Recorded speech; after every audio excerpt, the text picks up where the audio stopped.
अस्सलाम वालेकुम। क्या हाल है भाई, सब ठीक है?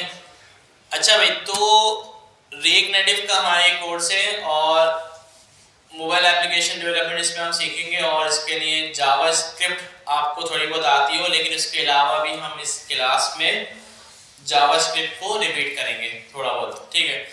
तो वैसे तो हमारी एक बुक होती है जिसको हम जावास्क्रिप्ट के लिए फॉलो करते हैं हर जगह पे जहाँ भी एसएमआईटी के कोर्सेज हो रहे हैं, वेब एन ऐप या मॉडर्न वेब ऐप या फिर मोबाइल ऐप। तो उस बुक में वैसे लेकिन देखा जाए ना तो काफ़ी सारे चैप्टर्स हैं। अच्छा, सबसे पहले वैसे तो आप सब माशाल्लाह इंडस्ट्री में काम कर रहे हैं, ये बहुत अच्छी बात है। तो गिटहब का अकाउंट किस किस का है? गुड यार, देखें काफ़ी लोगों के पास है। जिसके पास नहीं है तो उस पर github.com पे जाके साइन अप कर लेगा, ठीक है भाई? तो ये बहुत ही ज़रूरी और बेहतरीन टूल है जिसको हम अपने डेली डेवलपमेंट के अंदर इस्तेमाल कर रहे होते हैं, ठीक है ना? इसका पर्पस क्या है कि भाई आप जो है ना वर्जन कंट्रोल कर सकते हैं अपनी एप्लीकेशन का। फॉर एग्जांपल, आपने एक ऐप बनाई, लॉन्च की और सब सही चल रहा है, ऐप का दूसरा वर्जन बनाया, वर्जन पता है ना, बन गया, लॉन्च किया, इशू आ गया, किसी के पास नहीं चल रहा, तो क्या करेंगे? नया वाला जो वर्जन था उसको दोबारा से डाउन, पुराना वाला वर्जन था उसको दोबारा से अप, ठीक है ना? लेकिन इसके लिए आपको वर्जन हिस्ट्री होना चाहिए, आपको पता हो कि किस डेट को कौन सा वर्जन गया था, ठीक है? कौन सा वर्जन आपका स्टेबल है, कौन सा स्टेबल नहीं है, ठीक है? किसको फिक्स करने की नीड है। तो ये जितनी भी चीजें हैं इसके थ्रू मैनेज होती है, गिट के थ्रू। अच्छा, गिटहब जो है ना उसका क्लाउड है, बेसिकली जो चीज है ना मैनेज करने वाली वो है गिट, ठीक है? ये इसके थ्रू ये सारी चीजें मैनेज हो रही होती हैं। दूसरा ये कि इसमें हर एक चीज की हिस्ट्री मौजूद होती है। आप एक लाइन क्या एक लेटर भी लिखते हैं फाइल के अंदर तो उसकी भी हिस्ट्री रखता है ये, ठीक है ना? फॉर एग्जाम्पल कि भाई आपको सुबह काम मिला कंपनी की तरफ से या क्लाइंट की तरफ से कि भाई आपने ये इस फीचर को बनाना है, आपने इस फीचर पे पूरा दिन लगाया और प्रोजेक्ट के अंदर काफी सारी फाइल्स थी, आपने हर फाइल में जाके कुछ ना कुछ चेंज किया। रात में क्लाइंट ने बोला कि भाई काम करो, आज जो काम किया है ना वो दोबारा से रिमूव कर दो, नहीं चाहिए। अब आपने 100-150 फाइल्स के अंदर चेंज किया था और अब आपको पता ही नहीं है कि अब कहाँ जाऊं और या फिर दोबारा 100-150 फाइल में जाऊं चेंज करने, तो ये बहुत बड़ा मसला बन जाएगा ना ऐसे ही। लेकिन गिट को पता होगा कि आज के दिन आपने क्या क्या काम किया, ठीक है? तो आप गिट के थ्रू वो सारा काम एक साथ रिमूव कर सकते हैं, ठीक है? अगले दिन जब दोबारा आए तो क्लाइंट का मूड बदल गया, क्लाइंट बोले काम करें, वो जो काम किया था दोबारा ले आओ, जादू हो रहा है यहाँ पे, ठीक है? तो अगर इसका इस्तेमाल नहीं होता तो वही बात फिर बड़ा मुश्किल होता। या तो आपका दिमाग ऐसा होता कि आप रिमूव करने के बजाय कॉपी पेस्ट करके कहीं रखते, लेकिन वो बहुत ज़्यादा मैनुअल काम करना पड़ जाता और मेहनत भी बहुत ज़्यादा, ठीक है? तो गिट जो है ना मतलब आपके कोड को हर तरीके से मैनेज कर सकता है, बहुत पावरफुल टूल है, पूरी दुनिया इसको यूज़ कर रही है, ठीक है ना? जितनी बड़ी बड़ी कंपनीज इसको यूज़ करती हैं, गिट सब यूज़ करते हैं।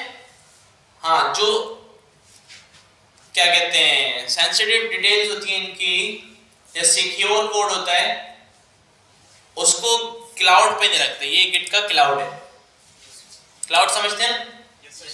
ठीक है, फॉर जैसे गूगल ड्राइव में हम कुछ भी अपलोड कर देते हैं, तो समझे गिट का पूरा कोड जो कि जिसको गिट मैनेज कर रहा है उसको हम अपलोड कर देते हैं गिटहब पे, तो ये हमारा कोड भी सेव है और हमारी जो वर्जन हिस्ट्री है वो भी मौजूद है, ठीक है? तो और भी इसके काफी सारे फायदे हैं, बहुत फायदे हैं, बहुत ज्यादा फायदे हैं। अभी तो मैंने कुछ बेसिक फायदे आपको बताए हैं और जब ये क्लाउड आ जाता है तो और फायदे बढ़ जाते हैं कि जब हमने गिट को क्लाउड पे डाल दिया तो और फायदे क्या भाई कि आप जो है ना टीम वर्क कर सकते हैं और ये मैटर नहीं करता कि दूसरा टीम मेंबर कहाँ पे, ठीक है? इवन के ये वर्ल्ड के आखिरी कोने में और आप यहाँ पे हो, दोनों साथ काम कर रहे हैं, ठीक है? कोई भी किसी को भी कोई इशू नहीं आ रहा।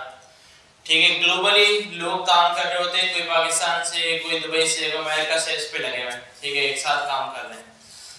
तो इस तरह के बहुत फायदे होते हैं। तो जिसको नहीं पता उसके लिए सारी इन्फॉर्मेशन है, और जिसको पता है तो बहुत अच्छी बात है। तो इसको आप जो है ना अपने सिस्टम में डाउनलोड कर लेना गिट को, ठीक है, और इसके साथ साथ github.com पे जाके अपना अकाउंट बना लेना, ठीक है, साइन अप कर लेना, जो डिटेल आपसे ले दे देना इसको। और यूजर नेम जो है ना अपना प्रोफेशनल रखना, सही ना भाई? प्रोफेशनल रखने से मतलब कि प्रिंस जुबैर ना हो ना, प्रिंस जुबैर, कंपनी बोलेगी इससे तो काम नहीं करवा सकते, ये तो प्रिंस है। तो बस ये इस पर इसके भी लोग ना गिटहब के मैंने देखा है कि नेम ऐसे रख देते हैं कि समझ ही ना है, बोले यार ये फेसबुक कोई है यार, टिकटॉक कोई है, क्या कर रहा है, ठीक है। तो हर चीज ना इसमें देखें, जैसे लिंक्डइन हो गया, गिटहब हो गया, जितनी भी प्रोफेशनल चीज है ना, यहाँ पे बंदे को प्रोफेशनल ही रहना चाहिए, ठीक है। तो ये मेरी प्रोफाइल है गिटहब की, और इसमें सारी डिटेल वगैरह लिखी हुई है, तो आपको कुछ ज़्यादा कुछ लिखने की ज़रूरत नहीं है। फिर इसमें रेपोस्ट्रीज का सीन होता है, समझे जितने भी आपके कोड, इसको आप डायरेक्टरीज समझने के लिए, डायरेक्टरीज है काफ़ी सारी, जितने भी आपके कोड के डायरेक्टरीज है सारी यहाँ पे शो हो रही होती हैं। अच्छा, ये मोबाइल एप्लीकेशन डेवलपमेंट की आउटलाइन है, लेकिन ये जो है ना अभी थोड़ी सी एडिट करनी है, ठीक है, अभी कंप्लीट नहीं है। जावास्क्रिप्ट सीखेंगे और एडवांस जावास्क्रिप्ट सीखेंगे, रिएक्ट एंड रिएक्ट नेटिव, ठीक है, इसमें ये सारी चीज़ें हैं, ठीक है। थोड़ा सा इसको अभी और अपडेट करना है, और इसमें एक फायरबेस वाली चीज़ भी ऐड कर देनी है, ताकि आपको ना डेटाबेस वगैरह भी आ जाए थोड़ा सा, मतलब आप खुद से जो है ना एक कंप्लीट ऐप बना के डिलीवर कर सकें, ऐसा हो जाए ना। हाँ, डेटाबेस वगैरह सब डाल दें, बैकएंड वो वाला नहीं सीखेंगे, फायरबेस सीखेंगे जो कि सर्वरलेस होता है, उसके सर्वर की नीड नहीं होती, डायरेक्टली ऐप से आप उसमें डेटा भेजें भी और मंगवाएं भी, ठीक है। और देखिए कोई हल्की चीज नहीं है, गूगल की है, गूगल का प्रोडक्ट है फायरबेस, ठीक है। और मेरे पास काफी ऐसी ऐप्स हैं जिसपे लाखों यूजर है, उसमें फायरबेस चल रहा है और कोई इशू नहीं आ रहा, ठीक है ना।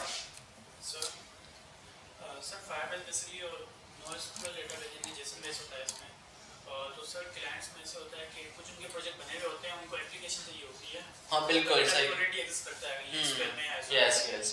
तो सर उसके लिए क्या आप एंड में ये चीज बताएंगे एपीआई भी कैसे यूज करते हैं? यस बिल्कुल, डेफिनेटली, ठीक है ना। तो वो तो बड़ा इजी चीज़ है, तो वो बिल्कुल ज़रूरी है, वो तो बताएंगे आपको, ठीक है ना। बाकी ये इसलिए फायरबेस हमने रख दिया कि यार एक कंप्लीट सोल्यूशन बना के आप किसी को प्रोवाइड कर दें जिसके पास कुछ भी नहीं है ना। अच्छा, इसमें ना ज़्यादातर काम ना रिएक्ट नेटिव में आता है यूआई बनाने का। मैंने इतना किया है आप सोच नहीं सकते, बहुत पैसे कमाए। सर तो हम ये भी करेंगे कि किसी ने अगर हमें एपीआई का लिंक दिया तो हमने उसके जरिए डेटा फैच कर रहे हैं, सब करेंगे। हाँ सब करेंगे, लेकिन मैं एक बात बता रहा हूँ, काम तो सब है, लेकिन यूआई बनाने का इतना काम है कि आप बोलेंगे यार मैं यही करता रहूँ यार डेली बैठ के, लेकिन करना नहीं है जिंदगी भर, क्योंकि उसी पे कोई लगे रहना। मतलब वो ऐसा है कि आपको फिल्म डिजाइन मिलता है, उस पर सारी स्क्रीन्स बनी हुई, देखते जाओ बनाते जाओ, देखते जाओ बनाते जाओ, और जितने में डील हो जाए। मैंने $30 $40 पर स्क्रीन पे लिए, ठीक है, और $50 पे लिए कि $50 एक स्क्रीन के मिल रहे हैं, और स्पीड माशाल्लाह ऐसी हो गई थी इतनी सारी बना के कि 2 घंटे में 1 घंटे में स्क्रीन बन जाया करती थी एक, ठीक है। अब जितनी स्क्रीन्स बनाए जा रहे हैं उतनी मोटिवेशन हमारी बढ़ती जा रही है, ठीक है। इस तरह के काफ़ी सारे प्रोजेक्ट्स मेरे पास आए, ठीक है। मेरे कुलीग हैं बराबर में पढ़ा रहे हैं बिलाल भाई, ठीक है, उनका भी यही सीन था कि उनका भी रिएक्ट पे यूआई पे बहुत फास्ट हाथ चलता था कि फौरन यूआई स्क्रीन्स बनती थी, और हमने ये काम फ्रीलांस में उठाया था कि भाई फाइवर वगैरह पे हमने बोल दिया था कि यार रिएक्ट यूआई स्क्रीन्स डिज़ाइन करके देंगे आपकी, तो इस पर बहुत काम आया। तो इसमें भी पैकेजेस यूज करेंगे एनपीएम के। हाँ एनपीएम के पैकेजेस यूज होते हैं, ठीक है। और जो भी चीज़ें हैं बाकी सारी जो जिस तरह रिएक्ट में हम कर रहे होते हैं, दूसरी जगह एंगुलर पे कर रहे होते हैं, इसमें भी पैकेजेस होते हैं काफ़ी सारे। कुछ पैकेजेस होते हैं जो प्लेटफॉर्म स्पेसिफिक होते हैं, से iOS के लिए हैं सिर्फ, कुछ एंड्रॉयड के लिए, लेकिन काफ़ी सारे पैकेजेस ऐसे होते हैं जो दोनों के लिए होते हैं। ठीक है, तो पैकेज के ऊपर सारी इंफॉर्मेशन होती है। टाइपस्क्रिप्ट भी पढ़ेंगे? टाइप स्क्रिप्ट है नहीं, लेकिन देख लेंगे थोड़ी बहुत अगर टाइम मिल सकता, ठीक है ना। रिएक्ट नेटिव सपोर्ट है टाइपस्क्रिप्ट? हाँ चलती है, ठीक है ना, आती है, उसके लिए प्लस पॉइंट है। हाँ ठीक है, वरना जरूरी नहीं है, कर लेते हैं तो अच्छा है। लेकिन टाइप स्क्रिप्ट देखें अच्छी होती है, बहुत अच्छी होती है, फायदे बहुत होते हैं। लेकिन आप फ्रीलांस करते हैं और कुछ कैसी कंपनीज में जाते हैं जिनको नहीं पता होता, वो नहीं करवाते काम ना, हमने जावास्क्रिप्ट पे करो। और टाइप स्क्रिप्ट ऐसी चीज है जावास्क्रिप्ट ही, आपको जावास्क्रिप्ट आती है, टाइपस्क्रिप्ट भी आती है, कोई मसला नहीं है। ठीक है, आपको टाइप वाइप देनी है, इंटरफेस बनाना है, बस टाइप सेफ के लिए हाँ यूज कर रहे हैं हम। और भी डेवलपमेंट टाइम पे एरर्स वगैरह का हमें पता चल जाता है, तो ये कुछ बेनिफिट्स हैं। लेकिन जब काम कंप्लीट हो जाता है तो पूरा टाइपस्क्रिप्ट का कोड जावास्क्रिप्ट में ही कन्वर्ट हो रहा है, ठीक है ना। टाइपस्क्रिप्ट का अपना कंपाइलर होता है, वो सारे कोड को उठा के जावास्क्रिप्ट में कन्वर्ट करता है, फिर जावास्क्रिप्ट का कोड जो है वो हम अपने पास चला रहे होते हैं, ठीक है ना। लेकिन हाँ अच्छी चीज़ है, कर सकते हैं, और नहीं करें तो कोई बिल्कुल भी कुछ मसला नहीं है। अच्छा, अब ये जो बुक्स हम देखते हैं जावास्क्रिप्ट की जो बुक है वो ये है,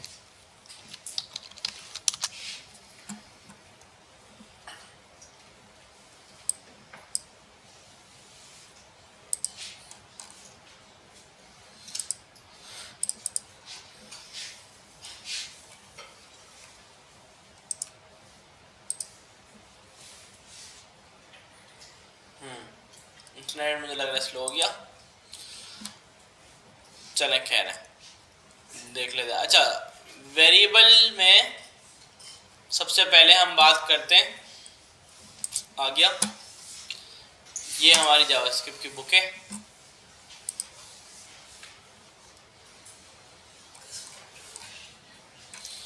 ठीक है, और ये बेहतरीन बुक है, पाइथन की भी यही वाली बुक है, इसी बंदे ने बनाई है और इससे हम पढ़ते हैं, और ये जावास्क्रिप्ट की बुक है। तो जितने भी हमारे पास कोर्सेज यहाँ पे होते हैं, तो यहाँ वहाँ पे ना हम यही वाली बुक को फॉलो करते हैं।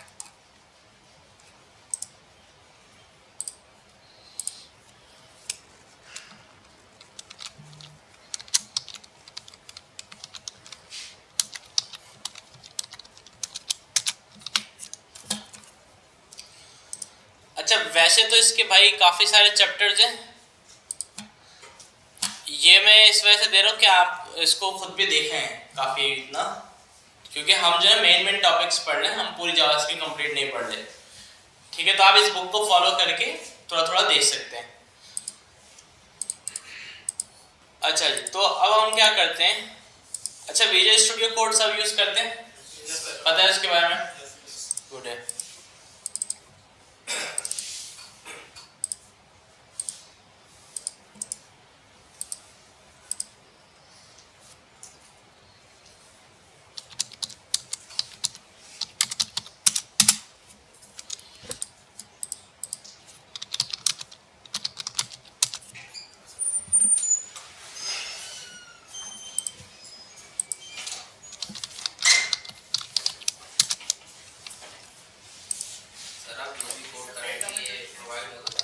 जी ले लीजिएगा, रिकॉर्डिंग भी उसमें से भी देख सकते हैं और कोड भी मिल जाएगा, मसला नहीं। क्या कह रहा है उसका कोई? हाँ वो गलती से डाल दी होगी। 96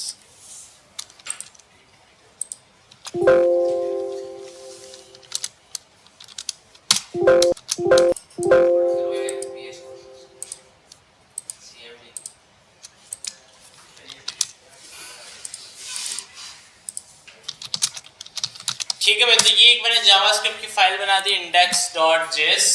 ठीक है, .js इसकी एक्सटेंशन है, अगर टाइपस्क्रिप्ट पे काम करेंगे तो ts एक्सटेंशन होती है। अच्छा, अब वेरिएबल्स तो कौन अच्छा एक्सप्लेन कर सकता है वेरिएबल को कि भाई ये वेरिएबल होता है प्रोग्रामिंग में? सर एक हाँ करें, चलें खड़े होके करें। सर जावास्क्रिप्ट के सर तीन तरीके से हम थ्री वे वेरिएबल को डिफाइन कर सकते हैं। जैसे कि नॉर्मली वार 2015 से पहले ऑफिशियली वार यूज होता था और वो नॉर्मली ग्लोबल होता था, तो हम उसे एक बार डिफाइन कर लेते थे तो उसे इस पेज पे भी और सेकंड पेज पे भी मतलब और पूरी प्रोजेक्ट पे हम एक वेरिएबल से। अच्छा इसमें देखें, कभी भी आपसे कोई सवाल हो ना, इंटरव्यू पे हो सकता है, कोई दूसरा भी पूछ सकता है, पहले उस चीज को ना नॉर्मली एक्सप्लेन किया जाए, फिर उसको टेक्निकल साइड से कवर किया जाए, समझे? कैसे आप जैसे वेरिएबल का पहले पर्पस बताना चाहिए कि वेरिएबल जो है वो किसी भी प्रोग्रामिंग लैंग्वेज में किसी डेटा को स्टोर करने के लिए यूज होता है, ठीक है? अब उसकी टेक्निकलिटीज बताई जाएंगी। डिफाइन करने के तरीके। हाँ नहीं मसला नहीं है, मैं बता फीडबैक दे रहा हूँ कि भाई ऐसा होना चाहिए। जी सर, वेरिएबल हम नॉर्मली एक वेरिएबल को एक हम कंटेनर काउंट करते हैं जिस पे हम integer, string, Boolean different type के डेटा हम उस पर स्टोर करवाते हैं। अब जैसे कि अगर हमें कुछ नंबर स्टोर करवाना है तो वो इंटीजर हम वेरिएबल नेम देकर इनिशियलाइज कर सकते हैं। अब इसी तरीके से हम अगर स्ट्रिंग अगर स्टोर करवाना है तो डबल कॉमा के अंदर हम उससे स्टोर करवाते हैं, तो इसी तरीके से हम बूलियन भी करवाते हैं। तो ये नॉर्मली स्पेसिफाई मतलब एज अ वेरिएबल इनिशियलाइज करने का तरीका है। और थ्री वे पे हम वेरिएबल को डिफाइन कर सकते हैं, वार, लेट एंड कॉस्ट। अच्छा वार जो है वो ऑफिशियली मतलब पूरे कोड पे ओवरऑल ग्लोबल वेरिएबल है। बस काफी है मेरे ख्याल से, ये ना वेरिएबल का बस पता होना चाहिए पर्पस। अच्छा यहाँ पे ना कोई ऐसा स्टूडेंट हमारा कि जिसको ये सब चीजें बिल्कुल भी नहीं पता हो, बता सकता है देखें, ताकि मैं थोड़ा उसको भी लेके चलूँ ना आपसे। एक और कहाँ पे सिंपल है ना, याद होना चाहिए ना, क्या हो गया बताओ? हाँ भाई देखिए सिंपल ये वाले जो लोग हैं ना, एक मिनट खड़े हो,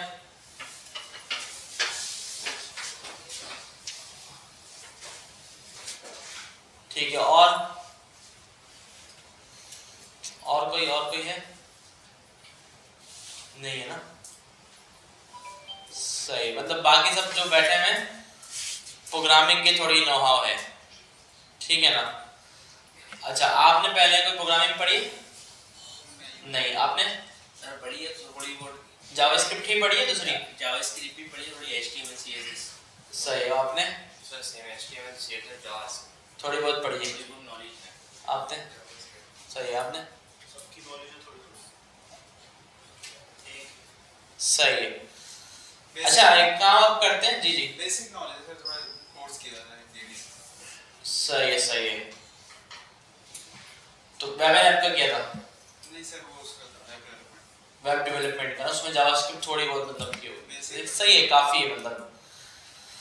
अच्छा आप 6 लोग ना आपस में ना ग्रुप बना लें, ठीक है? एक दूसरे को जान लें और आपका एक ग्रुप है, ठीक है ना? क्योंकि देखिए जितने लोग बैठे हुए हैं उसमें से थोड़ी आप लोगों को ज्यादा मेहनत करनी है, ठीक है? बस और कुछ भी नहीं है, वरना आपको भी साथ ले लेके चलेंगे, ऐसा कोई बिल्कुल भी मसला नहीं है, हर कोई पढ़ सकता है। बस लेकिन थोड़ा सा हमने ना रिक्वायरमेंट में कोर्स की पहले ही बता दिया था कि यार थोड़ी जावास के बारे में देखिए, जब भी आप सब ऐसे हैं, वरना नहीं बताते ना तो सारे ऐसे होते कि जिसको कुछ भी नहीं आता होता, ठीक है ना? लेकिन माशाल्लाह में सारे अच्छे हैं और बाकी ये लोग खड़े हुए इनको भी आती ही है, लेकिन वीक हो चुकी है थोड़ी। अच्छा इसका रीजन यही होता है कि काम काफी टाइम से नहीं किया होगा, ठीक है?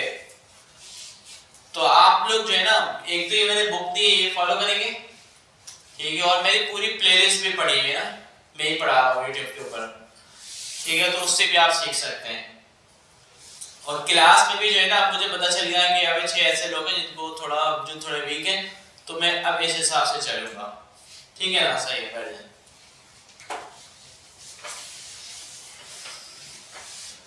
अच्छा भाई, तो सबसे पहली चीज जो प्रोग्रामिंग के बेसिक कॉन्सेप्ट्स होते हैं ना, वो कि भाई अगर आप किसी नॉन टेक्निकल बंदे को समझा रहे हो कि वो आ जाए, वो बोले कि भाई तुम क्या पढ़ रहे हो, प्रोग्रामिंग लैंग्वेज क्या होती है, कौन सी जबान है ये, ठीक है, इसमें इसको कैसे समझेंगे? तो भाई ना, ये इंसानी जबान नहीं है ना, तो हम उसको कैसे समझाएंगे नॉर्मल वे में कि भाई कंप्यूटर का जबान है, ऐसे ही?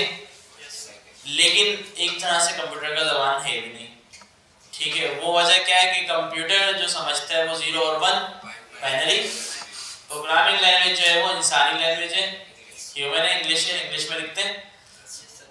फिर बीच में होता है हमारे पास ट्रांसलेटर, वो क्या करता है, हमारे कोड को ट्रांसलेट करता है और कंप्यूटर को समझाता है। हाँ, और दो तरह की हमारे पास लैंग्वेजेस होती हैं, हाई लेवल और लो लेवल। लो लेवल जो है वो कंप्यूटर के करीब होती हैं और हाई लेवल जो है वो कंप्यूटर से, वो इंसानी लैंग्वेज के करीब होती हैं, ठीक है ना? दोनों के बीच में ट्रांसलेटर होते हैं, ठीक। अच्छा, डायरेक्ट बाइनरी लैंग्वेज भी होती है लेकिन अब तक कोई वो यूज नहीं करता, तो बीच में ट्रांसलेटर मौजूद होते हैं। ट्रांसलेटर भी दो तरह के होते हैं, ठीक है। कौन कौन से ट्रांसलेटर होते हैं? एक होता है इंटरप्रेटर और एक होता है कंपाइलर, ठीक है ना? दोनों का क्या डिफरेंस होता है पता है? ठीक है, तो मैं नॉर्मल वे में बताता हूँ कि भाई फॉर एग्जाम्पल हमारे पास एक बंदा आया चाइना से, क्लास में वो आपसे स्पीच कर रहा है, आपको स्पीच दे रहा है अपनी, आपको सिखा रहा है। अब आप लोग बोल रहे हैं कि पता नहीं क्या बोल रहा है, हमें समझ नहीं आ रहा, तो फिर हमें क्या करना पड़ेगा? एक ट्रांसलेटर रखना पड़ेगा, ठीक है। तो ट्रांसलेटर क्या करेगा भाई, जो वो बोल रहा है उसका समझ के आपको बताएगा और आपका समझ के उसको बताएगा। तो अब यहाँ पे दो तरीके हो सकते हैं, एक तो वो कि वो आए और अपनी स्पीच दे और चले जाए, फिर ट्रांसलेटर उसको कंपाइल करके आपको बता दे कि भाई वो आए थे और वो ये सारी चीजें बोल के गए थे। तो इसको बोलते हैं कंपाइलेशन और कंपाइलर, ठीक है ना? कि भाई एंड में सारी चीजें कंपाइल की और फिर आपको बताया। ये कौन सा ट्रांसलेटर है? कंपाइलर वाला। इंटरप्रेटर के केस में क्या होता है कि भाई वो बंदा यहाँ पे आपसे बात कर रहा है, उसका एक सेंटेंस कंप्लीट हुआ और फौरन से ट्रांसलेटर ने आपको वो सेंटेंस बताया, वो रुक गया और ट्रांसलेटर ने आपको बताया कि भाई ये बोल रहा है, फिर उसने दूसरा सेंटेंस किया, ट्रांसलेटर ने आपको बताया। तो ये क्या होता है? इंटरप्रेटर, ठीक है। तो ये कोड के केस में क्या होता है कि एक फाइल में जब आपने पूरा कोड लिखा हुआ है, सारा कोड लिख दिया और पूरी फाइल एक साथ एग्जीक्यूट हो, कंपाइल हो, वो कंपाइलर होता है, ठीक है। कुछ प्रोग्रामिंग लैंग्वेजेस मतलब ऐसी होती है कि जो कंपाइलर यूज करती हैं और कुछ प्रोग्रामिंग लैंग्वेजेस ऐसी होती हैं जो इंटरप्रेटर यूज करती हैं। तो जावास्क्रिप्ट जो हम पढ़ रहे हैं ये यूज करती है इंटरप्रेटर, ठीक है। इसका मतलब ये कि एक एक लाइन करके चलता है, एक लाइन चली, वो अगर प्रॉपर एग्जीक्यूट हो गई, कोई एरर कोई मसला नहीं आया, तो दूसरी लाइन चली, फिर तीसरी लाइन चली, चौथी लाइन चली, इस तरह से चलता है, ठीक है भाई, क्लियर है? अच्छा भाई, तो ठीक है, थोड़ा सा ना जागना होगा, मुझे ऐसा लग रहा है फेसिस से कि सो रहा है, नहीं? तो हम क्या करते हैं, हर क्लास में ना थोड़ी सी एक्टिविटी करते हैं ताकि ना बंदे सब जाग जाएं, ठीक है। तो वो एक्टिविटी ये होती है कि आपको पहले तो काउंटिंग करनी है उल्टी, 10 to 0, ठीक है, 1 नहीं 0, प्रोग्रामर है ना, ठीक है। पहले ये कर दे, दूसरी मैं बताता हूँ, तो शुरू करते हैं। 10 9 8 7 6 5 4 3 2 1 0, ठीक है। देखिए मजा नहीं आया यार, मेरे ख्याल से 50 लोग तो बैठे होंगे, 50 वाली आवाज लग नहीं रही, ठीक है ना, मजा नहीं आया। तो 50 वाली आवाज लगनी चाहिए और जो सो रहा हो ना उसके कानों में वो आवाज जाए, उसकी आंख भी खुल जाए, वो एकदम ऐसा हो जाए कि वो फिर सोए नहीं। ठीक है, तो दोबारा से 10 9 8 7 6 5 4 3 2 1 0। ठीक है। अच्छा, दूसरी हम एक्टिविटी क्या करते हैं, हम जो है ना जोर जोर से हंसते हैं। क्या हंसी है यार, जोर से हंसना है, जोर से। तो जितना गंदा हंस सकते हैं हंसना है। हंसो भाई, क्या हो गया?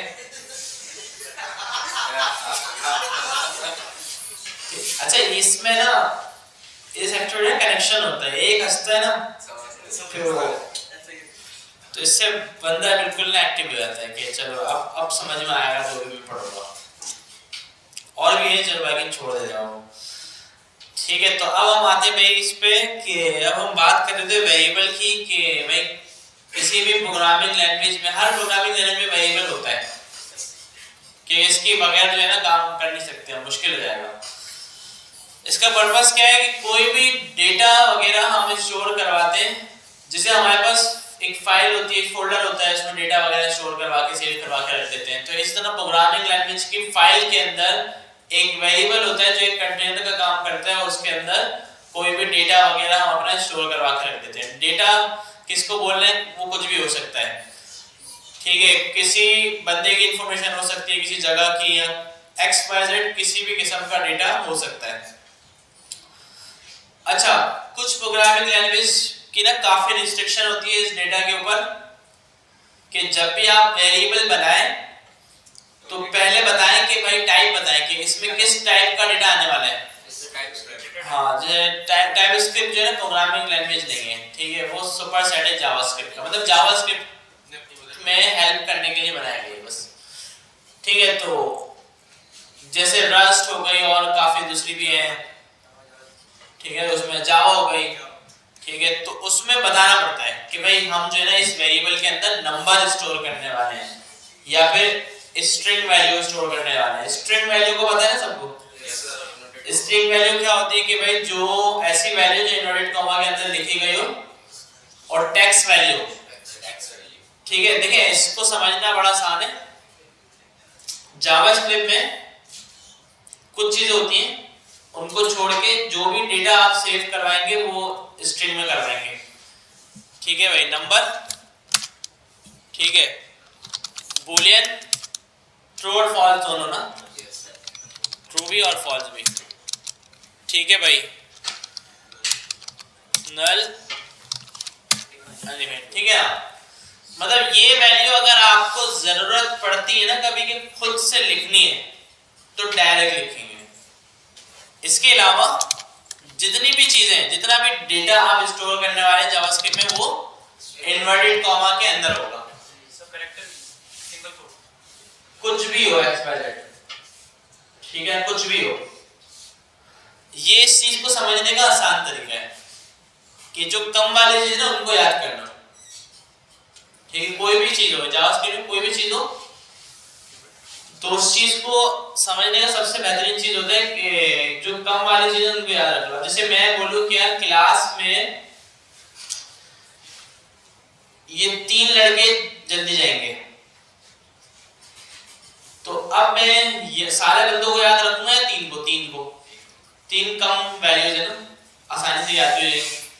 अब सारों को मैं याद नहीं रखूंगा कि भाई आप लोग बैठे रहो, बल्कि मैं सिर्फ 3 को याद रखूंगा, उनको बोलूंगा आप उठो और आप जा सकते हो। ठीक है, इसी तरह से ये वाली जो चीज है इसको अप्लाई करना बड़ा फायदेमंद रहता है। तो भाई नंबर हो गया, बूलियन हो गया, नल हो गया, अनडिफाइंड हो गया। इसके अलावा कोई भी वैल्यू आप स्टोर करेंगे जावास्क्रिप्ट के अंदर तो वो इनवर्टेड कॉमा के अंदर आएंगे। बस इस चीज को आप थोड़ा सा याद रखेंगे ना तो आसानी होगी।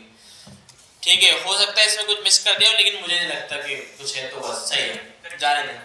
सब character data type, single code, single character. ये क्या है? सर उस एक ही इसमें कैरेक्टर है।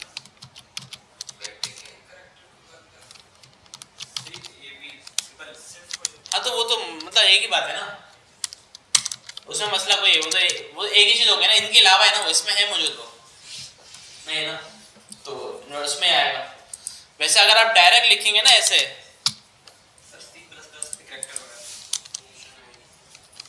सना अनडिफाइंड किसी और प्रोग्रामिंग लैंग्वेज में बोल रहे हैं? अच्छा, अगर ऐसे आप बोल रहे हैं ना तो ऐसे तो एरर आएगा जावास्क्रिप्ट में, ठीक है ना, बोलेगा कि भाई ये डिफाइन ही नहीं है कहीं पर। तो इस वजह से ये सारी चीज़ों में मौजूद नहीं है, तो इसको आपने ए को या जितने भी हो आपने उसमें डालना है।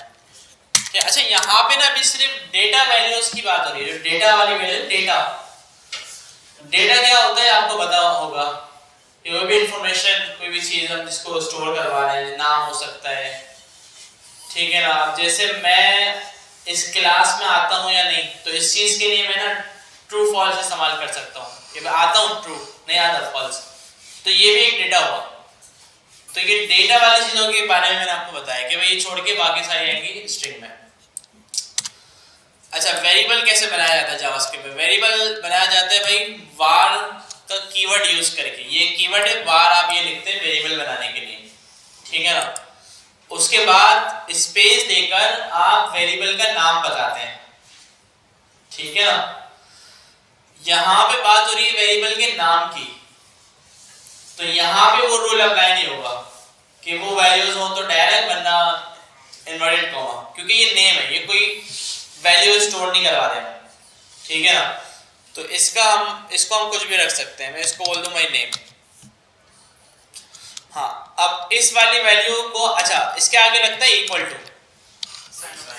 ये असाइन का ऑपरेटर होता है कि भाई नेम के अंदर, नेम एक वेरिएबल है और उसके अंदर असाइन कर रहे हैं हम आगे जो भी वैल्यू लिखे, ठीक है ना। तो फॉर एग्जांपल भाई मैंने यहाँ पे अपना नेम लिख दिया, और ये ऑप्शनल होता है आखिर में लगाएं या नहीं लगाएं। किसी प्रोग्रामिंग लैंग्वेज में मैंडेटरी होता है, किसी में ऑप्शनल होता है, जावास्क्रिप्ट में ऑप्शनल है, लेकिन लगा लो तो अच्छी बात है, ठीक है ना। तो लगाना चाहिए, वरना हम फॉर्मेटर भी इस्तेमाल कर लेते हैं, कुछ वो खुद लगा देता है, हम भूल भी जाते हैं, ठीक है ना। तो भाई ये एक पूरा वेरिएबल कंप्लीट मैंने बनाया है। var का कीवर्ड यूज किया, स्पेस वेरिएबल का नाम इक्वल टू असाइन ऑपरेटर और वैल्यू डाल दी गॉस अहमद। और वैल्यू को मैंने इनवर्टेड कॉमास के अंदर क्यों लिखा है, क्योंकि वही कि उन सब वैल्यूज में से नहीं, अगर ये नंबर होता तो मैं डायरेक्ट लिख सकता था ऐसे, कोई इनवर्टेड कॉमा की जरूरत नहीं है मुझे, ठीक है। अगर ये बूलियन होता तो डायरेक्ट लिख सकता था मैं, ठीक है। लेकिन ये स्ट्रिंग वैल्यू है, टेक्स्ट वैल्यू है, तो इसको मैंने जब भी इनवर्टेड कॉमास के अंदर लिखा, और ये क्या कहलाता है, स्ट्रिंग कहलाता है, ठीक है ना। ये मैंने कमेंट किया, कमेंट का पता है ना, ठीक है। ये मैंने लिखा स्ट्रिंग, ये मैंने लिखा कितनी एज है मेरी, 19, सच बतानी चाहिए ना, 25, सही है ना भाई। तो ये हो गया हमारा नंबर, ठीक है भाई। और क्या बोले, टीचर बोल देते हैं ट्रू, हाँ भाई टीचर है, सही है ना भाई। ये हो गया हमारा बूलियन। और भी टाइप्स होती हैं, सर डेसिमल होता ठीक है, इसमें मतलब नंबर ही है, डेसिमल होता है, टाइप्स में आता है, लेकिन इसमें बस हम यही बोलते हैं नॉर्मल कि हाँ वो उन प्रोग्रामिंग लैंग्वेज में रिस्ट्रिक्शन होती है कि जो टाइप स्ट्रिक्ट लैंग्वेज होती है ना, तो उसमें हमें जब नंबर लिखना हो तो नंबर बताना पड़ता है, और जब डेसिमल लिखना हो तो डेसिमल बताना पड़ता है, ठीक है ना। इसमें एक और टाइप होती है जो कि जावास्क्रिप्ट में ये कंसीडर किया जाता है कि जितनी भी चीजें हैं ना सबकी वो सेम टाइप है। क्या है वो, ऑब्जेक्ट, ठीक है ना। जावास्क्रिप्ट में everything is object object object object, ठीक है ना। तो ये एक टाइप होती है। तो ऑब्जेक्ट क्या होता है, सेट ऑफ डेटा, ठीक है ना, की वैल्यू पेयर्स के अंदर सेट ऑफ डेटा होता है, ठीक है ना। तो उस पे आएंगे तो अभी इसको डिस्कस करेंगे और, ठीक है। अभी हम वेरिएबल को देख रहे हैं। अच्छा, जावास्क्रिप्ट के ना डिफरेंट वर्जन है, खैर जावास्क्रिप्ट के नहीं, जावास्क्रिप्ट जब आई थी तो उसको लोग जब यूज करते थे तो कुछ इश्यूज आते थे। क्या इश्यूज आते थे कि जब जावास्क्रिप्ट को एक ब्राउजर के लिए बनाया जा रहा है तो बेहतरीन चल रही है, दूसरे ब्राउजर पे वही कोड चला रहे हैं तो इश्यूज आ रहे हैं, ठीक है ना।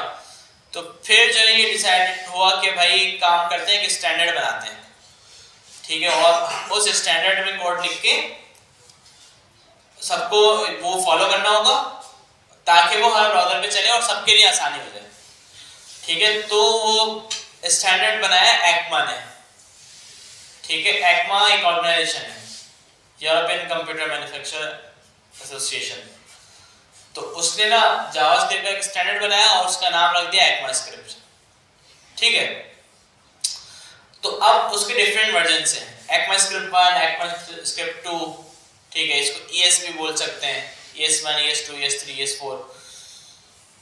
अच्छा सबसे बड़े, अच्छा आप जो पढ़ने वाला बंदा जो सीखने वाला है इस चीज को, तो वो क्या करता है, जो बड़े वर्जन्स होते हैं ना उनको सीखता है, जो मैंडेटरी वर्जन्स होते हैं। तो ES5 जो है ना इसमें वो मैंडेटरी वर्जन है कि भाई इसमें काफी चीजें हैं तो इससे बंदा सीख सकता है। और फिर ES6 में भी काफी सारी चीजें हैं और फिर 7, 8, 9, 10 में कम चीजें हैं, ठीक है, इतनी ज्यादा नहीं। तो इस वजह से ना ES5 और ES6 बंदा थोड़ा पढ़ता है और बाकी सारी चीजें खुद अपने आप आती रहती हैं Aahista Aahista time to time. कि भाई मैं एक प्रोजेक्ट पे काम कर रहा था, मुझे ये नीड हुई, मैंने सर्च किया, मुझे ये नई चीज मिली जावास्क्रिप्ट की और बाद में मैंने देखा तो ये ES10 था, ES10 के वर्जन में थे, ठीक है ना। तो ये जो वार हमने लिखा है ना VAR, ये ES5 का पार्ट है, ठीक है।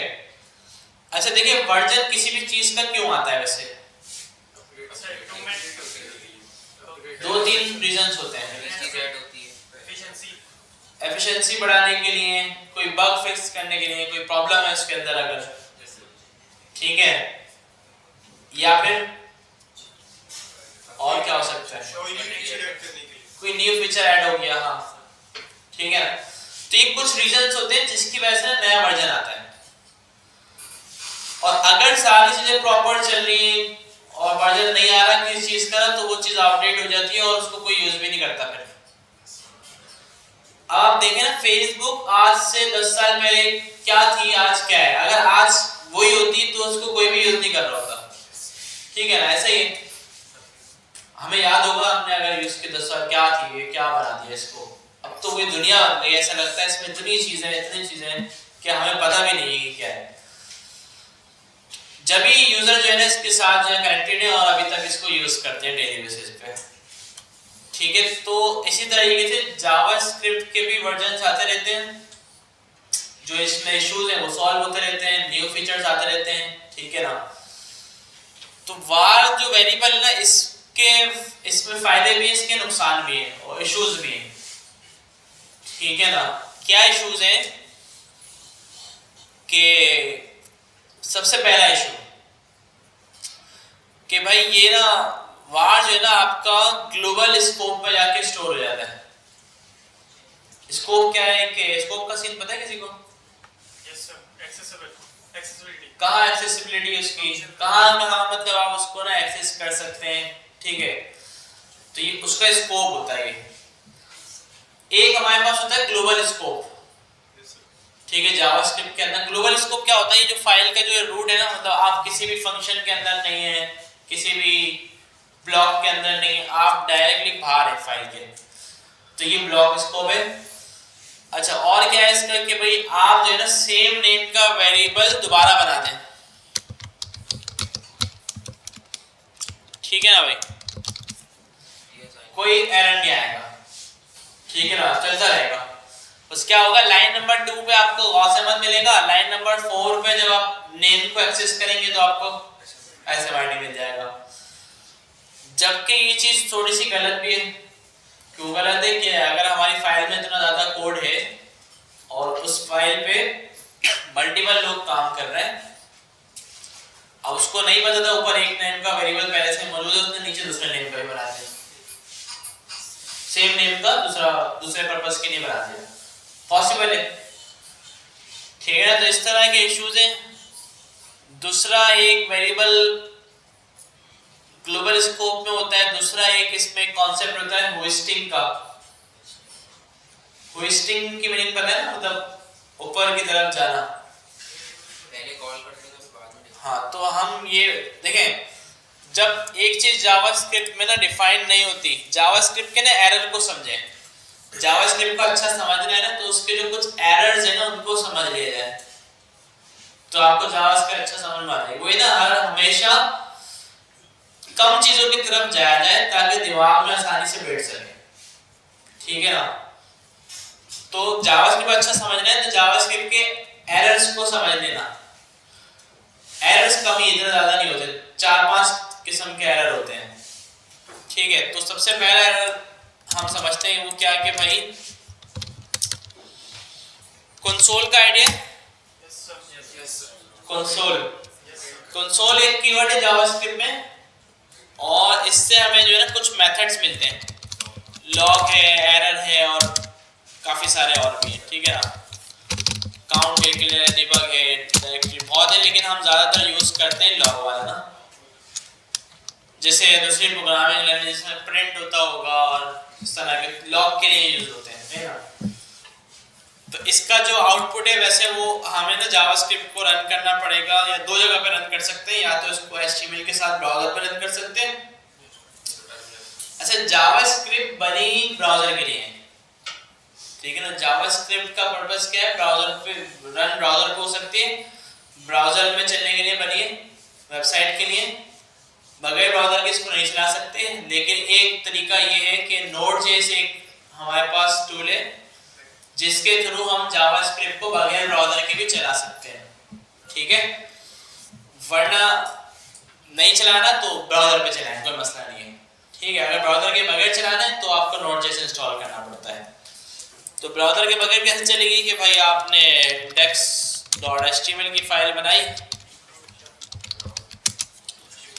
ठीक है ना, और इसमें आपने क्या किया, HTML का प्रॉपर स्ट्रक्चर बनाया या नहीं बनाया, बना ले या नहीं बना ले कोई मसला नहीं, ये शॉर्टकट इससे बन जाता है।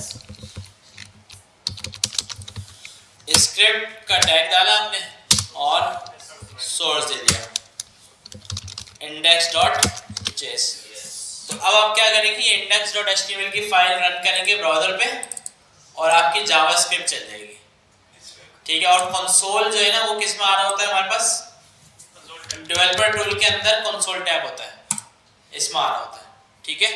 डेवलपर टूल कैसे खुलता है, राइट क्लिक, इंस्पेक्ट या फिर F12, सेट है। अच्छा, अब पहला एरर जावास्क्रिप्ट में हम देख रहे थे कि यार मैंने यहाँ पे क्या किया, console.log a कर दिया, क्या होगा आपके सबसे, नहीं अनडिफाइंड तो नहीं आएगा, क्या बोला, नॉट डिफाइंड, ठीक है। तो क्या है, not defined, a is not defined. अच्छा, कुछ लोगों ने बोला था अनडिफाइंड, ठीक है ना। तो फर्क है, नॉट डिफाइंड का क्या मतलब हुआ, एक चीज है ही नहीं, एक चीज मौजूद ही नहीं है, ठीक है ना। तो जब ऐसा कुछ होगा ना कि जब एक चीज कोई मौजूद ही नहीं होगी, कोई वेरिएबल होगा ही नहीं, तो हमारे पास एरर आएगा नॉट डिफाइंड का। इस एरर को देख के हम क्या समझेंगे कि यार ये चीज हम यूज करने चाह रहे हैं और ये चीज जो है ना जावास्क्रिप्ट में एग्जिस्ट नहीं करती है, ठीक है। अच्छा, एक होता है कि अब वेरिएबल बना हुआ है लेकिन उसमें कुछ वैल्यू नहीं, वेरिएबल को आप एम्प्टी भी बना सकते हैं, जावास्क्रिप्ट एरर नहीं देगी कुछ, लेकिन क्या देगी, अनडिफाइंड। तो इसका क्या मतलब होता है कि भाई जो चीज आप गेट करना चाह रहे हैं ना वो मौजूद तो है लेकिन उसके अंदर कोई भी वैल्यू नहीं है, सेट है। तो इसमें आया था हमारे पास अनडिफाइंड। अच्छा, अब वेरिएबल में बनाऊं नीचे वाली लाइन में, क्योंकि ना जावास्क्रिप्ट लाइन बाय लाइन चलती है, सबको पता है।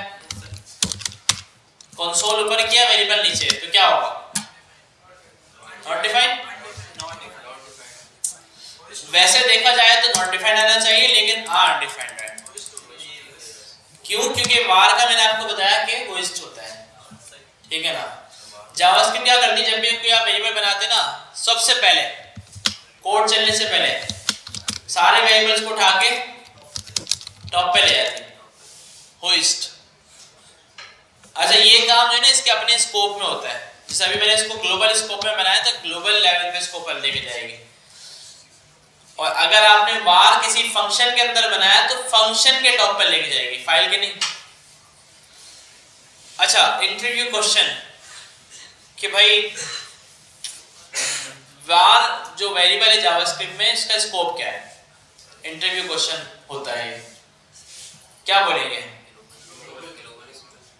ठीक है, अच्छा ग्लोबल भी बोलते हैं लेकिन ज्यादा बेहतर ये करेगा आप इसको बोलेंगे फंक्शन स्कोप है, क्या बोलेंगे? फंक्शन स्कोप है ये ना।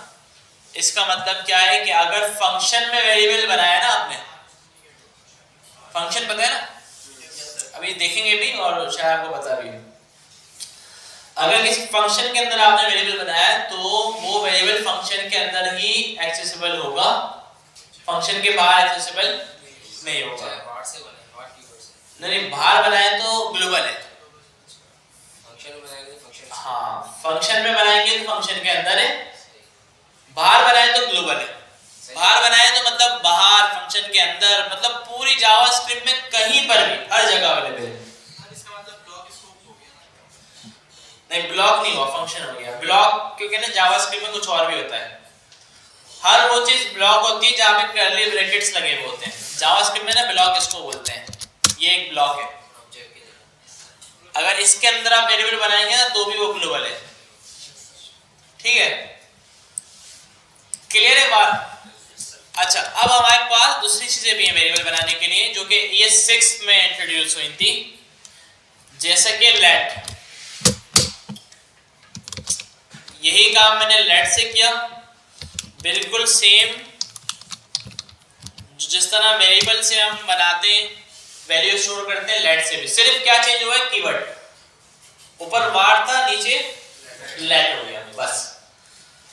अच्छा अब इससे इसमें क्या क्या फर्क मिलेगा हमें, एक तो रीडिक्लेयर नहीं हो सकता, ठीक है ना, अगर आप इसको दोबारा से आके सेम नेम देंगे तो ये फौरन से आपको एरर दे देगा, क्या बोल रहा है कि भाई can not redeclare block scope variable है, ठीक है ना, आपको बनाने नहीं देगा। एक तो यहाँ पे भी एरर दे दिया क्योंकि इसमें आईडी के अंदर ना जावास्क्रिप्ट वगैरह इसको पता है, अगर आप VS कोड यूज नहीं करते कहीं और करते जाहिर सी बात है पता नहीं लगता, लेकिन इसमें पता चल रहा है कि भाई एरर आ रहा है। लेकिन जब आप इसको चलाते तो पता चल जाता ना कि भाई identifier A has already been declared, ये फायदा। अच्छा रीअसाइन तो हो सकता है, ठीक है, वेरिएबल रीअसाइन पता है कैसे होता है, जो वेरिएबल का नेम इज इक्वल्स टू और न्यू वैल्यू, मतलब इससे क्या होता है, वेरिएबल में पहले स्टोर था गॉस अहमद, लाइन नंबर 8 में हमने उसमें एसएमआईडी स्टोर कर दिया, अब लाइन नंबर 8 के नीचे लाइन नंबर 9 10 वगैरह पे वो वहां पे हमें एसएमआईडी मिलेगा, सेट है ना, तो ये लेट में आप कर सकते हैं। अच्छा लेट का स्कोप क्या है, ब्लॉक स्कोप, ठीक है ना, लेट का स्कोप क्या है, ब्लॉक स्कोप, वार का स्कोप क्या है, फंक्शन स्कोप, दोनों में फर्क है। ब्लॉक का मतलब क्या होगा, जहां भी कर्ली ब्रैकेट्स लगे हैं वो ब्लॉक है, और अगर उसके अंदर वार बनाए तो उसके बाहर अवेलेबल नहीं होगा, क्लियर है। लेट जो है ना वो होस्ट भी नहीं होता, ठीक है। अब जैसे मैं बनाया मैंने नीचे और इसको अगर मैं ऊपर गेट करूं तो क्या बोलेगा ये, अनडिफाइंड नॉट डिफाइंड, ठीक है, एरर कुछ और है, ठीक है, एरर इसने आपको प्रॉपर दिया है कि भाई can not access a before initialization, कि भाई ए को नहीं एक्सेस नहीं करना, नॉट डिफाइन ही है, लेकिन इसने एरर आपको बना के दिया है कि भाई वेरिएबल ए बनाया है, इसको पता है कि भाई फाइल में बना हुआ है, लेकिन ना आप उसको पहले से एक्सेस नहीं कर सकते, आप उसको बाद में ही करोगे, ठीक है, क्लियर है। अच्छा तीसरी चीज हमारे पास इसमें होती है कॉन्स्ट। कॉन्स्ट यूज होता है कांस्टेंट वैल्यूज के लिए, ठीक है ना, कि भाई उस वैल्यू को हम कभी भी रीअसाइन नहीं कर सकते, ठीक है, और बाकी के रूल्स इसके लेट जैसे हैं। लेट के पास जो जो रूल्स हैं वो सारे हैं, और इसमें प्लस कांस्टेंट वैल्यू है कि इसमें रीअसाइनमेंट नहीं हो सकती ना। लेकिन मेथड यूज कर सकते मेथड यूज कर सकते हैं, जैसे लिस्ट का हो गया, डबल स्ट्रिंग का मेथड है कोई, वो भी यूज कर सकते हैं। हम मेथड्स तो यूज कर सकते हैं, उसका मसला नहीं होता कि स्ट्रिंग का कोई मेथड है यूज करें, सिर्फ रीअसाइनमेंट की बात हो रही है बस, और कुछ भी फर्क नहीं है। जो जो वेरिएबल के साथ होते हैं सब इसके साथ भी होगा, सिर्फ ऐसा है कि जब आप इसको आके ना रीअसाइन कर रहे होंगे ना तो आ जाएगा वहां पे एरर। हो जाएगा नहीं हो जाएगा? मैं भाई ए को प्रिंट कर दो, क्या बोलेगा? असाइनमेंट टू कांस्टेंट वेरिएबल, ठीक है ना। एरर नहीं दिया, लेकिन इसने वहां पे कंसोल में हमें बता दिया एरर देके, यहाँ VS कोड में पता नहीं चला। ठीक है, बाकी सारे रूल इसके वही हैं।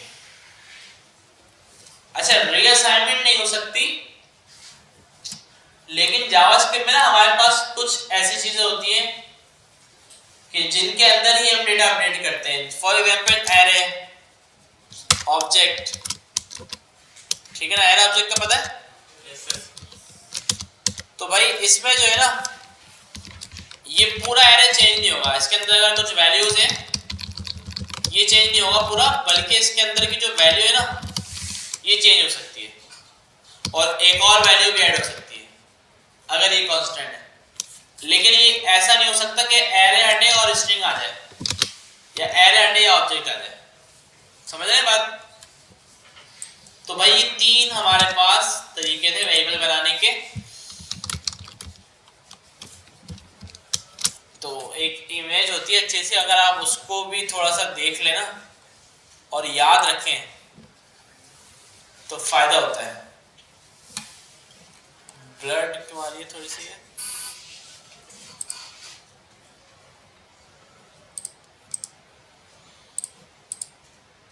अच्छा छोटी इमेज है इस वजह से। खैर नजर आ रहा है थोड़ा थोड़ा।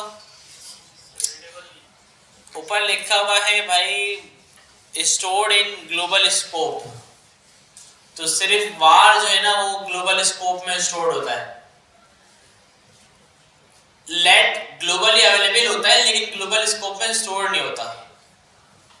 अच्छा, हमारे पास तो जावास्क्रिप्ट में ग्लोबल ऑब्जेक्ट होता है जिसको हम विंडो करके एक्सेस कर सकते हैं, पता है? ये ग्लोबल ऑब्जेक्ट होता है, समझो ये ग्लोबल स्कोप होता है कि इसके अंदर जितनी भी चीजें ना वो सारी ग्लोबल वाली होती हैं, ठीक है। अलर्ट है और पता नहीं क्या क्या इसके सारे मेथड्स हैं। और इसके साथ साथ जब आप कोई वेरिएबल बनाते हैं वार से, ठीक है भाई, सिर्फ दिखाने के लिए इस तरह से बना रहा हूं, तो ये जो वेरिएबल है ये आपको विंडो के अंदर मिलेगा।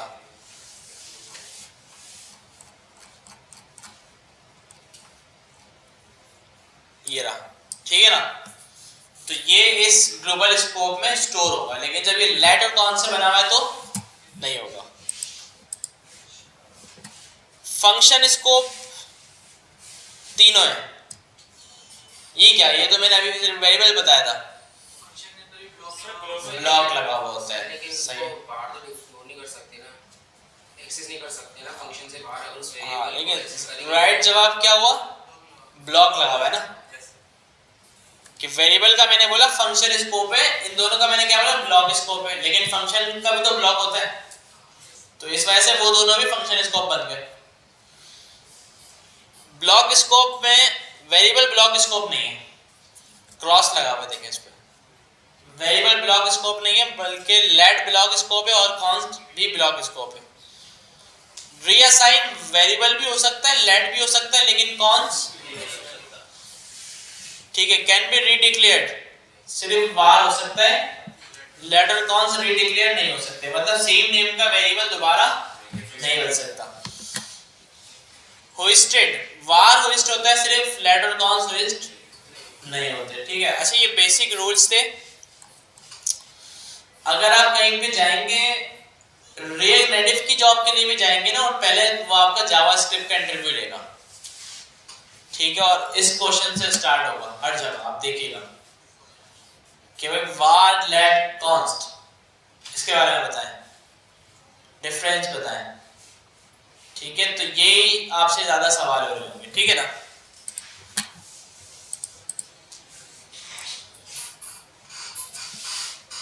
अच्छा, अब हम देख लेते हैं भाई,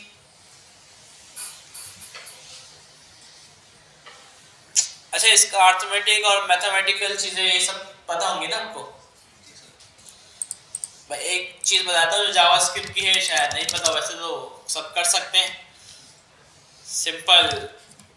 अच्छा वहाँ कोड नहीं लिखा, यहीं पर ही, जैसे 2 + 2 कर देंगे तो सिंपल 4। ठीक है, इस तरह कोई भी हम ऑपरेटर इस्तेमाल करें, मल्टीप्लाई करें, डिवाइड करें, पता है ना। और मॉड्यूलस वगैरह भी होता है इसमें, पता है ना इसका भी।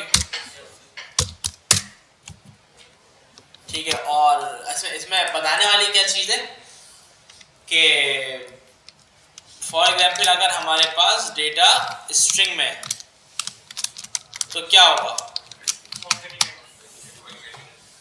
देखिए जबकि दोनों 2 हैं, 2 इज नंबर, ठीक है, लेकिन वो स्ट्रिंग वैल्यू के अंदर है। और देखिए असल इशू ये नहीं है कि टाइप चेंज है, सही इशू क्या है, कौन बताएगा। स्ट्रिंग होना रीजन नहीं है। सर इन दोनों को अगर पास इंट करेंगे तो फिर वो डेटा टाइप चेंज होने की वजह से प्लस होके 4 है। सॉल्यूशन बता दिया ना, मैं पूछ रहा हूँ कि क्या वजह है कि ये सर असाइनमेंट कभी भी डबल स्ट्रिंग या मल्टीपल स्ट्रिंग को असाइनमेंट ऑपरेटर यूज करें तो हमेशा कॉन्कैटिनेट ही करेगा, उसका बिहेवियर ये है। क्या कह रहे हैं। सर कभी भी हम असाइन ऑपरेटर को स्ट्रिंग के बीच में यूज करेंगे ना तो उसको मिला असाइन ऑपरेटर, अच्छा हमेशा मिला के लिखेगा उसको, यानी कि उसको जोड़ देगा लेकिन उसको कैलकुलेट नहीं करेगा। सही है।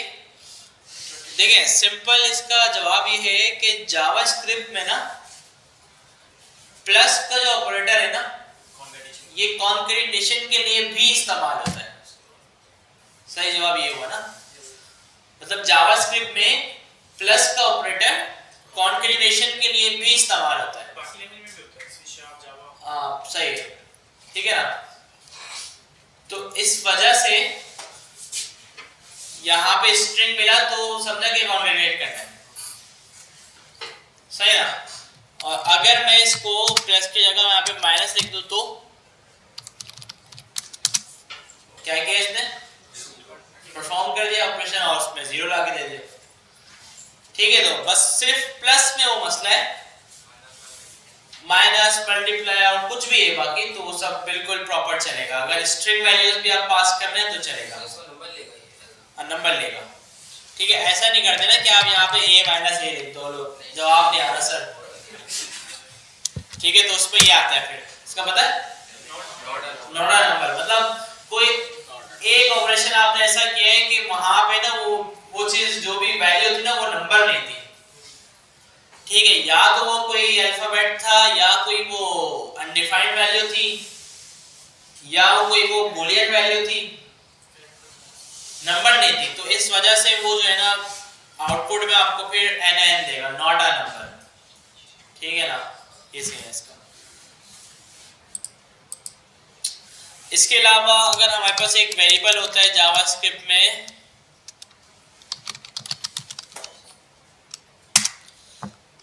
अब मुझे एक काउंटर बनाना है जैसे कि मैं प्लस करता हूँ और ये इंक्रीमेंट होता है, तो कैसे करते हैं ये चीज हम।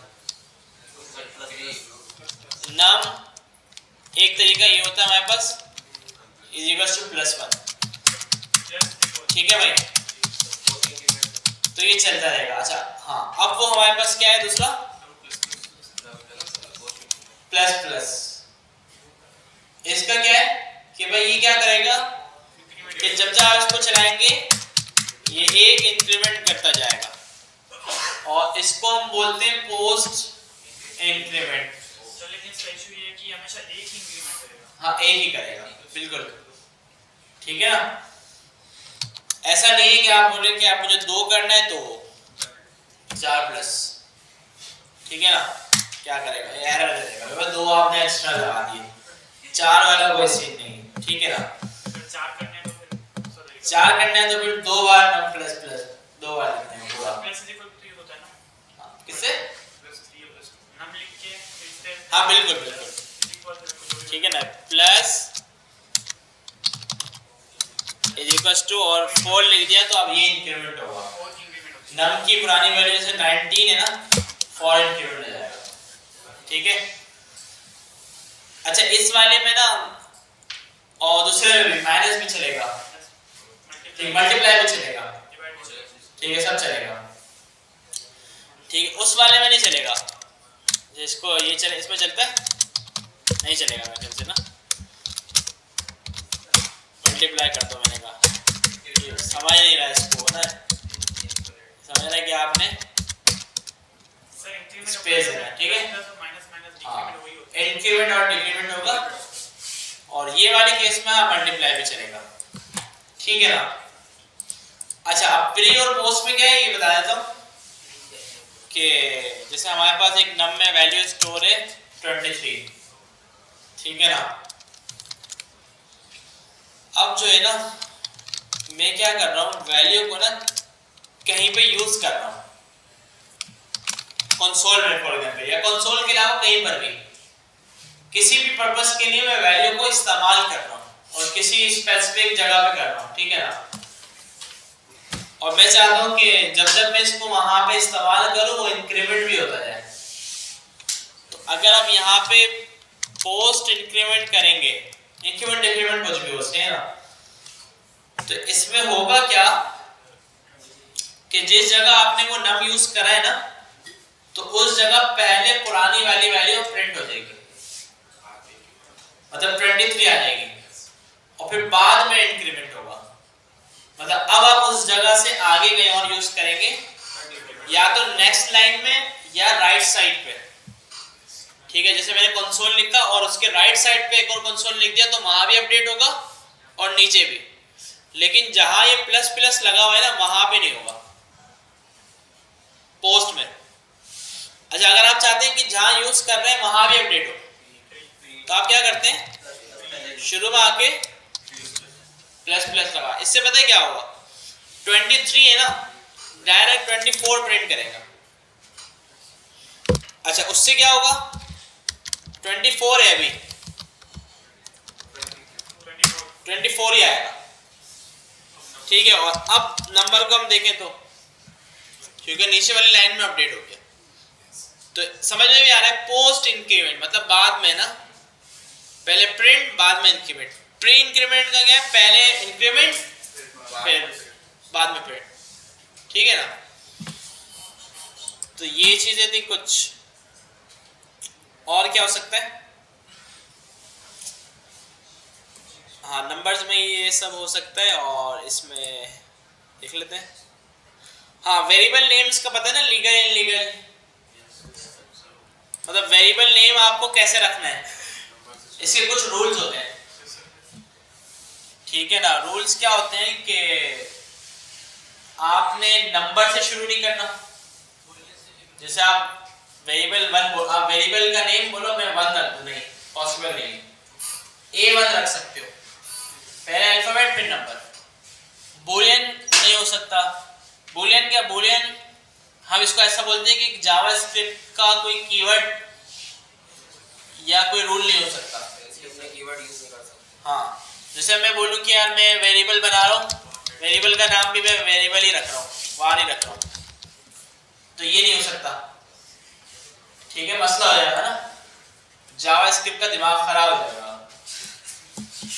तो जैसे और भी चीजें var फंक्शन if for जितने भी कीवर्ड्स है ना जावास्क्रिप्ट में वो नहीं हो सकते। दूसरा ये नंबर नहीं हो सकता स्टार्टिंग में, नंबर बाद में हो सकता है, ठीक है। हाँ अगर वेरिएबल आप 2 वर्ड्स का बना रहे हैं जैसे फुल नेम, डैश नहीं हो सकता, तो डैश की जगह क्या हो सकता है, अंडरस्कोर। इसको कौन सा केस बोलते हैं, स्नेक केस बोल सकते हैं, कि शुरू में भी आना चाहिए लेकिन खैर इसको भी बोल सकते हैं। या तो ये करें, या बेस्ट प्रैक्टिस जावास्क्रिप्ट में कहलाती है कैमल केस। कैमल केस पता है ना, एक वर्ड लिखा दूसरे वर्ड का फर्स्ट लेटर कैपिटल लिखना है, तो ये कैपिटल केस सेट है। और कुछ इसमें नहीं, हाँ बस ये, बाकी आपको जैसा रेगुलर बनाना है बनाओ, कैपिटल केस फॉलो करना। हो सकता है अंडरस्कोर से, हाँ अंडरस्कोर से शुरू हो सकता है, ठीक है ना। अंडरस्कोर से ना इसका एक पर्पस होता है अंडरस्कोर का यूज करने का, पता है किसी को कि अंडरस्कोर क्यों डाल देते हैं वेरिएबल के नेम के आगे? प्राइवेट वैल्यूज होती है ना जो हमारी, मतलब कि उसको ना अपडेट ना करें, कांस्टेंट रखें, समझे, प्राइवेट वैल्यू है तो उसके आगे हम डाल देते हैं, लेकिन जरूरत नहीं होती। लेकिन ये दूसरे बंदे को, सामने वाले को बताने के लिए होती है। मतलब दो बंदे काम कर रहे हैं, एक ने वेरिएबल बनाया, दूसरा उसको देख रहा है, तो उसको अंडरस्कोर नजर आएगा, बोले अच्छा मैं प्राइवेट वैल्यू है, बस और किसी के लिए समझ लेते, ठीक है ना। तो ये था भाई वेरिएबल लिक्विड, फैमिलियर ऑपरेटर हमने देख लिया, अनफैमिलियर भी देख लिए। हाँ, एलिमिनेटिंग एम्बिग्यूटी इसका पता है ना, बॉडमास का पता है, फॉलो होता है इसका भी, ठीक है ना, ब्रैकेट्स वगैरह हर चीज।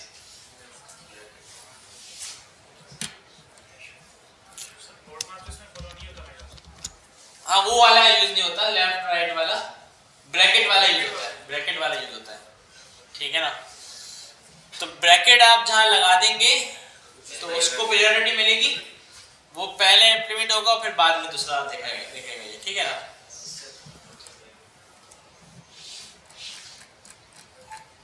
सही है, सबको पता है ना ब्रैकेट वाला सीन। और कॉन्केटेनेटिंग का पता है आपको, प्लस लगाते हैं, ठीक है, दो स्ट्रिंग वैल्यू होती है, उन दोनों के बीच में अगर प्लस लगा दें तो दोनों आपस में कॉन्केटेनेट हो जाते हैं, मर्ज हो जाते हैं। सर अगर एक स्ट्रिंग रखें और एक नंबर को कराएं तो फिर स्ट्रिंग अब आएगा, तो भी कॉन्केटेनेट होगा, स्ट्रिंग आएगा। हाँ स्ट्रिंग आएगा, आंसर स्ट्रिंग आएगा, ठीक है। तो भाई काफी सारी चीजें आज देखी हमने, कोशिश करके देखें जावास्क्रिप्ट को हमें अच्छा करना है, चाहे जिसकी जैसी भी है, जिसकी अच्छी है तो बहुत अच्छी बात है, लेकिन सबको अच्छा करना है जावास्क्रिप्ट को। हमारा ये मतलब मेन गोल नहीं था कि जावास्क्रिप्ट पढ़े हम, हमारा बस टारगेट था रिलेटिव शुरू करें, लेकिन फिर भी हम रिलेटिव जावास्क्रिप्ट देख रहे हैं ताकि जावास्क्रिप्ट आपकी अच्छी हो जाए। और इसका बेनिफिट ये होगा कि भाई फिर आप दूसरी चीजें भी कर सकेंगे ना जावास्क्रिप्ट के थ्रू, बैकएंड वगैरह का काम है दूसरा। तो भाई मैं आपको ना क्या करते हैं, क्लासरूम ज्वाइन कर लिया आपने?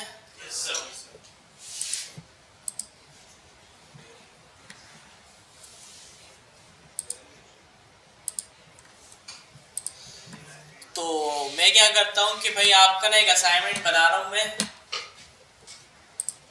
और आपने क्या करना है, मेरे गिटहब पे जाना है, रेपोस्ट्रीज में जाना है, इसमें एक जावास्क्रिप्ट एक्सरसाइजेस के नाम से रेपो होगी, ये रही, ठीक है ना। इसका लिंक मैं डाल देता हूँ क्लासरूम में। इसमें आपने चैप्टर 1 से लेके चैप्टर 10 तक, ठीक है, सॉर्टिंग इसकी थोड़ी आउट हुई भी है, नीचे देख लेना, ठीक है ना। तो आप क्या करना है, ये सारे पीडीएफ खोलना, इसमें असाइनमेंट्स हैं। फॉर एग्जांपल कैसा असाइनमेंट है भाई, write a script to greet your website visitor using JS alert box. अच्छा ये छोड़ देना, जो जिसमें एचटीएमएल वगैरह ये चीज़ आ रही हो ना वो छोड़ देना, जावास्क्रिप्ट फोकस रखना। अलर्ट, अच्छा वैसे अलर्ट रिएक्ट नेटिव में भी चलता है, यूज कर सकते हैं आप, ठीक है ना। ये सिंपल अलर्ट जो होता है ना जावास्क्रिप्ट, ये रिएक्ट नेटिव में भी चलता है। सर ये जावास्क्रिप्ट का फंक्शन ही होता है, हाँ जावास्क्रिप्ट का फंक्शन ही होता है, एचटीएमएल के लिए जरूरी हाँ हाँ बिल्कुल, और रिएक्ट नेटिव में भी सपोर्टेड है। कुछ जगहों पे हो सकता है ऐसी चीज आ जाए, इसमें असाइनमेंट में वैसे होगी नहीं आगे या कभी, तो इस वजह से उसको छोड़ देना, ठीक है। तो इस तरह ये क्वेश्चंस लिखे मैं, लाइन ब्रेक करनी है इसका पता है ना, स्ट्रिंग के अंदर हम /n लिखते हैं जो लाइन ब्रेक हो जाती है। तो भाई आपने करने कैसे है कि आप क्या करेंगे, जैसे यहाँ पे एचटीएमएल सीएसएस की बात हो रही है, जहां आपको लगे कि यार ये चीज नहीं तो फिर छोड़ देना। करना क्या है आपने कि भाई कमेंट करना है चैप्टर 1 और यहाँ पे इस तरह आपने लिखना है Q1 क्वेश्चन 1 और यहाँ आ गया इसका सोल्यूशन कि भाई वेरिएबल बनाना था एक, बना दिया। ठीक है, ये हो गया तो इसको कर दिया कमेंट। अब नीचे आ गया तो इस तरह से आपने एक ही फाइल के अंदर सारा काम करना है। सर यानी कि कोड को भी कमेंट ही करना है। हाँ, कोड कमेंट रखना है, ठीक है ना, कर लेंगे ना। ऐसे जो है ना आसानी से टेस्ट हो जाती है फाइल, किसी के भी टेस्ट कर सकते हैं उठा के। ठीक है, तो ये हो गया एक, ये करना है आपने। दूसरा क्लासरूम में ना अभी व्हाट्सएप का पूछ लेता हूँ, क्या सीन है, लिंक डाल देते हैं, व्हाट्सएप सब ज्वाइन कर लेना। हाँ बस, और बाकी हम ना देखें कोशिश करेंगे थोड़ी जल्दी जल्दी करें जावास्क्रिप्ट की चीज़ों को ना, मेन कोर्स की तरफ आया ताकि सेट है भाई। किसी का कोई सवाल?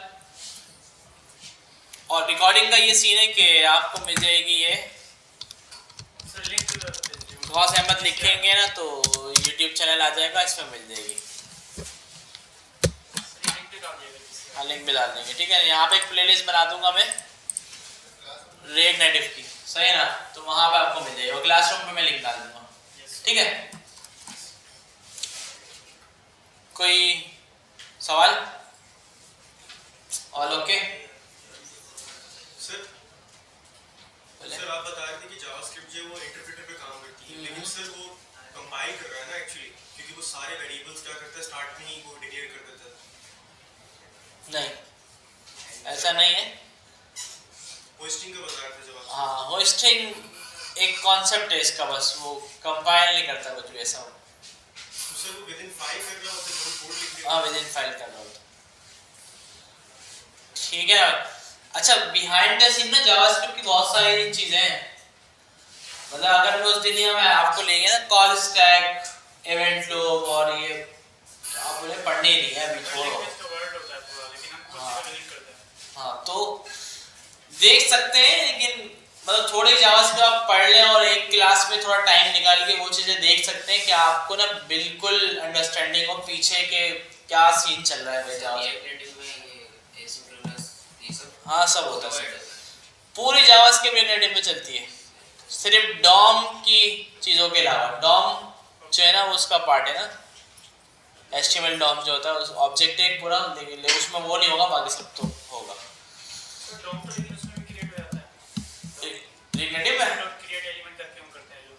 रिएक्ट नेटिव में नहीं, ऐसा नहीं होता।